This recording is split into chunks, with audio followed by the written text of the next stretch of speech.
শুভ সন্ধ্যা তো সবাইকে। আপনারা কেমন আছেন বলবেন, জানাবেন। আজকে একটা সাধারণ একটা সিম্পল একটা রান্না নিয়ে আসলাম। মুসুরির ডাল দিয়ে লাউয়ের ডোগা বাটাটা তরকারি। তা আমি তেল গরম করে তাতে কাঁচা লঙ্কা আর রসুন থেতো করে সম্বার দিয়ে দিলাম। তারপর মুসুরির ডালটা দিয়ে দিলাম কড়াইতে তেলে। তারপর হলুদ লবণ দিয়ে নাড়াচাড়া করে নিলাম।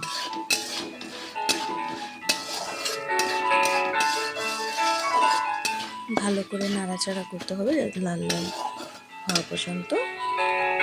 তারপর লাল লাল হয়ে যাওয়ার পরে আমি তাতে ডাঁটাটা দিয়ে দিলাম, লাউয়ের ডোকাটা দিয়ে সুন্দরভাবে ভালোভাবে নাড়াতে হবে যাতে ডালটা সুন্দরভাবে মিশে যায় লাউয়ের ডোকাটা।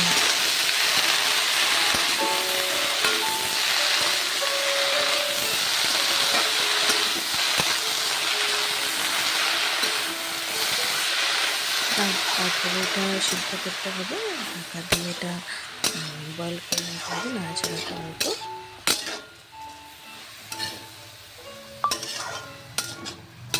হালকা স্টিম কম দিয়ে আস্তে আস্তে করে বানাতে হবে। এটা নিজে নিজে জল এক্সট্রা দিতে হবে না, জল নিজে নিজে বেরিয়ে বয়েল হয়ে যাবে। তারপরে এই যে আমার ফাইনাল লুক, আধা ফাটা হয়েছে, আধা ফাটা করে মসুর ডালটা বয়েল করেছি, সিদ্ধ হয়েছে। তো দেখে কেমন হয়েছে বলবেন। ধন্যবাদ।